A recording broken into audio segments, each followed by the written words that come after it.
Johnson Leung, head of Asian Transport Research at Jefferies, joins us, and you're saying that there's a potential turnaround, by the way, for container shipping. In fact, we talked about Orient Overseas, the net profit down 90%. You upgraded the stock yesterday. What are you seeing? Well, we're quite optimistic about the container shipping sector. I'll say. So you look at it. Yeah, it's true it's overcapacity, but the margin overcapacity is not that great. So we are talking about 8% growth in capacity this year, relative to maybe 5% growth in demand. Yes, demand is lower than last year. Last year demand grows over 7%, so it's a slower demand growth. But this year's the delta is the carrier idle about 5% of capacity. So the actual increase in capacity maybe not 8%, maybe only 3%. Okay. So. What are you saying, Johnson, for the entire container shipping industry? How much upside is there? So, well, we're still seeing about between 20 to 40% upside in the stock. Are you serious? Yes.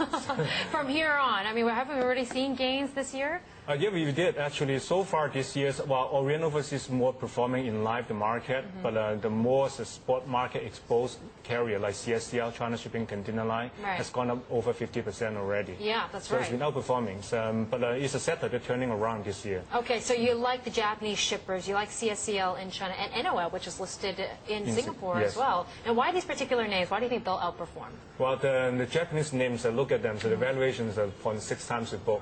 Distressed valuation before the cycle turn. So we like the stories, and also the yen's stories also probably give a bit of tailwind. Yeah. But the sector specifics more interesting. I think that the container shipping industry, because they lose so much money last year. Yeah, you lost a lot of money last year. Yeah, and the industry is so consolidated, so the carrier will have some capacity response. So. Okay, and now, okay, that sounds really positive for container shipping. What about dry bulk? I mean, as Robin pointed out, the BDIY still down for the year. We're down 46% year to date, by the way. Yeah, well, but it's a very volatile index for dry bulk. And those index that can drop 70%, it can also go up, triple in a month. So it's a very volatile. But we see the dry bulk freight rates are gradually improving. So the Cape size, the one that carry iron ore to China, may be still a bit depressed. But the smaller ship size, like Handysize, Handymax, they're all improving.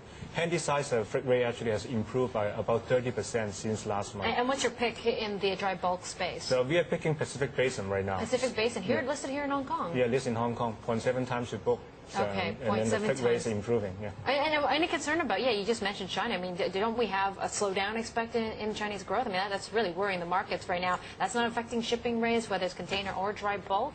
If China's slowing down, it affects the dry bulk. So we see that the Cape size freight rate is quite depressed right now. It's just around the cash cost. So it's true.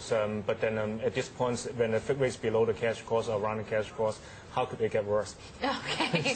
Well, I guess that has to be optimistic. Johnson, thank you for that. Johnson Leung.